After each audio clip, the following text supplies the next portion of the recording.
With me now, she's a New York Times best-selling author, much to the New York Times chagrin, I assume. Her book, Shepherds for Sale, is a must-read. She's also a culture reporter at the Daily Wire, Megan Basham. Megan, good to see you.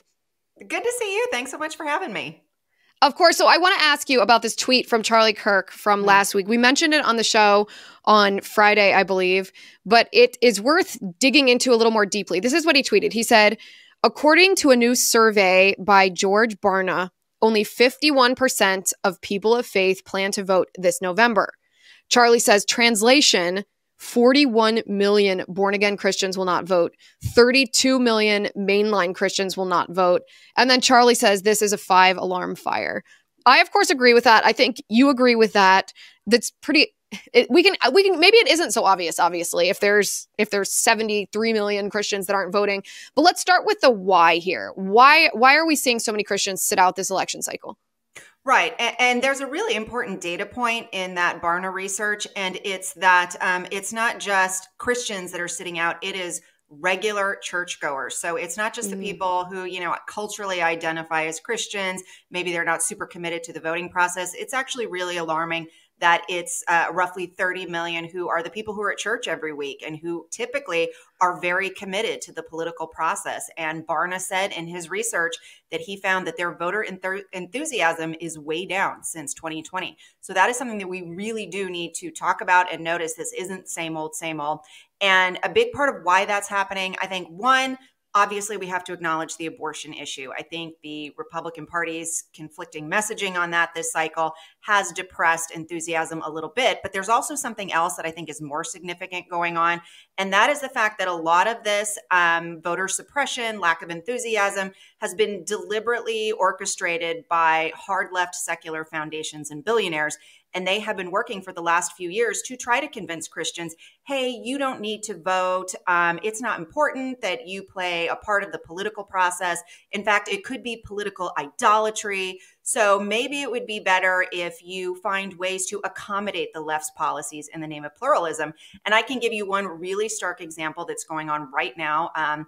It's a quote unquote Bible study curriculum that is called the After Party, that was created by the editor-in-chief of Christianity Today, David French, and a Democrat Party Duke Divinity professor. So not a wide range of Christian political opinion there. All three never Trumpers, two of whom are supporting Kamala Harris openly.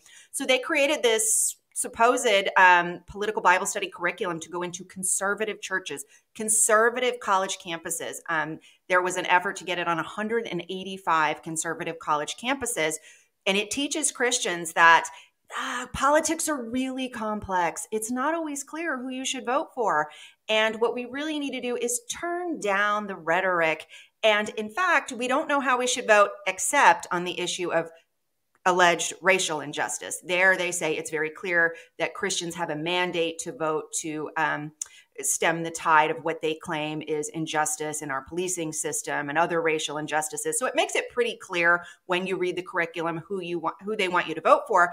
And that curriculum exclusively funded by hard left secular foundations, Rockefeller Philanthropy Advisors, and the Hewlett Foundation, which also back Planned Parenthood, transgender initiatives for youth, and things of that nature. So these are not Christians, and they are funding these kind of operations in order to, I would say, really suppress that Christian vote. So this is interesting because there's a difference between David French maybe being a naive patsy, right? Who's just like, I don't know who to vote for because I want to be an absolutist. There are some people like that, and I'm making fun of David French, but not other people who are unsure, because all political candidates are flawed. They all have moral issues. That's true. I would never deny that. And I do think that we, as Christians, need to make sure that we don't get into any kind of political idolatry. All of that is true. But you're saying that this is a deliberate effort to actually a deliberate effort by rich leftists, those who fund the Democratic agenda, to suppress non-Christian leftists. Yeah. Oh, rich, probably anti-Christian leftists, not just not Christian, to suppress the Christian vote. And the tactic they're using isn't inviting people to be leftists. It's just trying to make them feel guilty, use their consciences against them, confuse them so that they don't vote for Trump.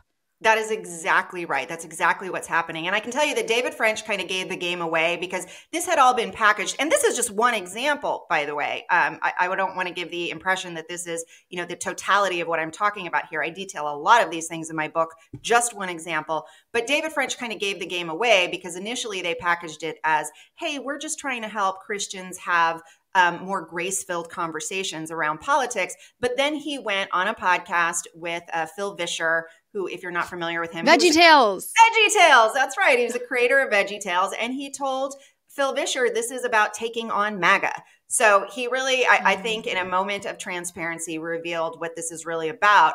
And look, that's just one example. I could tell you the Fetzer Institute, another left-wing foundation, has been giving money to the Ethics and Religious Liberty Commission, which is the lobbying arm of the largest Protestant denomination in the U.S., the Southern Baptist Convention, arguably the most conservative Protestant denomination in the U.S., also funding research into how evangelicals engage political rhetoric and distributing materials in order to convince them that they need to embrace the cause of pluralism. And when you hear that term pluralism, what they mean is Christians need to find ways to accommodate leftism in the public square. They need to not be so convictional in advocating for their policies when it comes to the political process, because that's what politics is. It's advocating for your beliefs and your values. And if you're not doing that, then according to these institutes and these foundations, you are letting down the cause of pluralism. And so, these are just a couple of examples. There's also the Democracy Fund, which is funded by the eBay founder, Pierre Omidyar, far left, a Buddhist, not a Christian. He's also been donating to Christian organizations that are ostensibly conservative on the subject of political participation. So I always want to be clear. They're not donating to, get lunches to school children or hand out Bibles or something. They're donating specifically on this subject of how Christians discuss politics. And by the way, this institute that you mentioned, the Fetzer Institute, a lot of people watching and listening to the show are going to recognize that name because we talked about the Fetzer Institute in my book. This is the institute that is essentially mainstreamed social emotional learning, which is just a euphemism for critical theory, which is communism. It's Marxism. So it always leads back to the same stuff, doesn't it? It always leads back to this idea that we are not just left versus right in this country. It's not just political divisions. We are in a battle of good versus evil. And, this idea of pluralism, you can talk about this too, but I actually don't believe in the concept of neutrality in our nation. I don't think we're ever going to have this public life that is absent of anybody's morals or religious beliefs. It's either going to be our values, which prevail in the public sphere, that includes in public spaces, or it's going to be theirs. And when I say theirs, I mean anti-Christian values. It's either going to be good or it's going to be evil. And so we as Christians can't just say, well, we don't want to push our morals on other people. We don't want to be Bible thumpers. Listen, no one's forcing anybody to go to church. That's not what we're talking about. We're not talking about a theocracy. But if we don't acknowledge objective truth, if we don't acknowledge natural law, if we don't acknowledge that our nation was built, yes, on Christian biblical principles, then it's not just going to sort of fail. The other side, which has embraced communism, which is a satanic ideology, that's going to prevail. Yeah, absolutely. And that's what's so much a part of this, what I would call this category error campaign has been about, because you will hear them use slogans like, and this was very popular with Tim Keller, who recently passed away last year, and he's well known for founding the Gospel Coalition, which is still very influential among conservative Christians and churches. And he would say things like, the gospel is neither left nor right, which, yes, that's true, but it implies that there is a moral parallel between the left and the right, and there absolutely isn't. And it also implies that the purpose of the gospel is the same purpose as politics. And no, these are two different things. The gospel is spreading the good news of Jesus Christ. Politics is how we order our political life. It's how we order our nation. It's how we will legislate. So these are really two entirely different things that are being conflated for the purpose of pretending like if you as a Christian participate in that process in a distinct way that says, no, we're going to vote for the policies of conservatives and for the family, that you're then becoming a political idolater. And I think we can see just how much damage and destruction has been wrought by Christians abdicating their role in the civic sphere in that way. And, it's so funny when you say this this issue about evil in the public square, we are actually supposed to be the salt and light.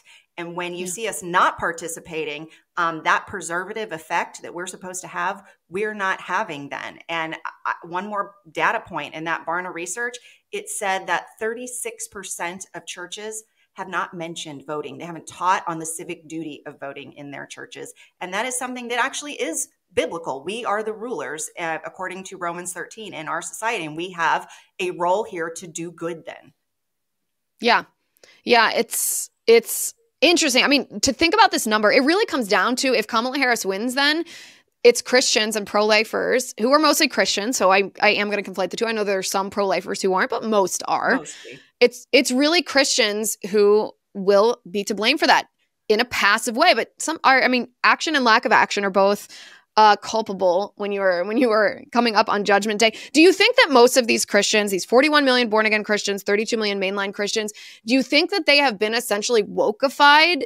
Do you think, because there is this huge strain of wokeness going through Christian churches right now, do you think that they are confused about who to vote for? Because it is absolutely true that Donald Trump's position on abortion, I mean, I'm much more pro-life than Donald Trump. Right. His position is disappointing to me. He's still, when you analyze it, he's the lesser of two evils by so non-comparatively that to me the choice is obvious. Of course you want to vote for Donald Trump to preserve the good that exists between his position and Kamala Harris's, even though I wish that he would be more absolutist. But do you think that these are wokeified people, confused people? How would you categorize these people? Yeah, I mean, I would say it's really two categories. You have some people who are confused and they've been somewhat shamed from thinking that, well, gosh, if I don't have the perfect candidate, then I guess we just have to sit out because someone doesn't represent our ideals in a perfect way. But then on the other hand, you do have some of these, and again, I just want to emphasize, these are not fringe or even recognized progressives who are doing this, but you have some of these evangelical Christian leaders who are actually arguing that we should vote for the not the lesser of two evils, but the greater of the two evils. So you have someone like the chairman of the board of Christianity Today is part of Evangelicals for Harris. You have a council member of the Gospel Coalition. He may be emeritus now, but Ray Ortland, who is well-known pastor, well-known speaker, well-known author. He has also advocated for voting for Harris. So I think that's something that is very new in the Christian and evangelical circles. And I think it's startling to see that we now have some of our leaders not just saying, gosh, we really need to not idolize. We need to maybe just sit out to protest, but they're actually saying, no, let's vote for evil. I think that's an important distinction to make too, because there are some Christians who are busy raising their families, busy going to churches, and may not understand the implications of ordering our political life. They think of it as just arguments in the United States Congress. They're not thinking, oh, the way that we order political society allows us to raise families, allows us to have our parental rights acknowledged and protected by the government, allows us to go to church and worship the God that we want in the way that we choose. They're busy. They're busy. Right. They're not wokeified. They're just busy. But that political order is closely tied to, I mean, it's why our country was founded, freedom of religion, so that we could worship the God that we want in the way that we choose. Do you think that some of these people that you mentioned, are they being directly paid? I mean, you mentioned the Gospel Coalition, you mentioned Phil Vischer, you mentioned the editor of Christianity Today. Are they being paid directly by the big Democrat anti-Christian elitists? Well, I mean, some of what I detail in the book is that their organizations are certainly being directly paid. So I can tell you that this after party curriculum that David French, Russell Moore, and the guy named Curtis Chang are running, they're taking money exclusively from Rockefeller and Hewlett. I can tell you that the ERLC has taken money from the Fetzer Institute. I can tell you that Trinity Forum, which is an organization that was founded by theologian Os Guinness, beloved, but after he left, it has started to go left. And they are taking money from the Democracy Fund. So yes, I mean, I don't know what they are personally taking home, but I can tell you that their organizations are certainly taking money from the left. And to those, Christian voters who are confused, I feel like, and busy, I just want to tell them, Proverbs tells us that a righteous man leaves an inheritance to his children's children. And we need to be thinking about the inheritance that we were left, the good inheritance of this nation and our system of self-government, and whether we're planning to leave that inheritance to our children and what obligations we have on that front. Yeah. Yeah. And I think too, the one of the things that I've been talking about recently is this this weighing of the lesser of two evils. And I think in an ideal world, none of us want to be in that situation. Right. We want to like our political candidates. We want to feel that they're champions. We want to feel that they're role models and good people. And I'm not sure that's actually ever been the case in the history of our nation. I say that kind of laughingly. Maybe George Washington, yeah. Maybe George Washington. Yeah. But very few of them were. I mean, even most of our founding fathers, these brilliant, inspired men, were very flawed. A lot of them had disordered sexual lives. Many of them were slave owners. Really immoral behavior on their part, and it didn't take away from the good that they were able to build in this nation and hand down to us. And we hope for their personal redemption. We hope that they repented of those sins. I have no idea if they did. I'm not God. I don't know. You don't know either. But I've been making this argument that we do have a responsibility to weigh the lesser of two evils, and that it shouldn't be such an emotional process to us, that is somewhat of an idolization of politics if we have this personal revulsion towards a candidate based on their sin. Well, that should actually be humbling, because our sin's like that to God all the time, right? So what we should do is take an emotional step back and say, listen, it's our responsibility to protect the dignity of all human life. Which candidate does this better? Now, you're never going to find a candidate that does it absolutely, and it's your responsibility to preserve that good that exists between the two when the one is the lesser of two evils. I've gotten some pushback, though, from Christians on that view, and I'm interested in your take on it. Well, a couple of things. One, I would say that these personalities really do come and go, and they are all sinful. They are all fallen, because that's all you're going to get in this world. So, some may be actual Christians that we put in office, and we want that and we desire that, but we're not always going to get that. And so we have to take the best option that we can get, because the purpose of government is to ensure as much righteousness as possible in the public square.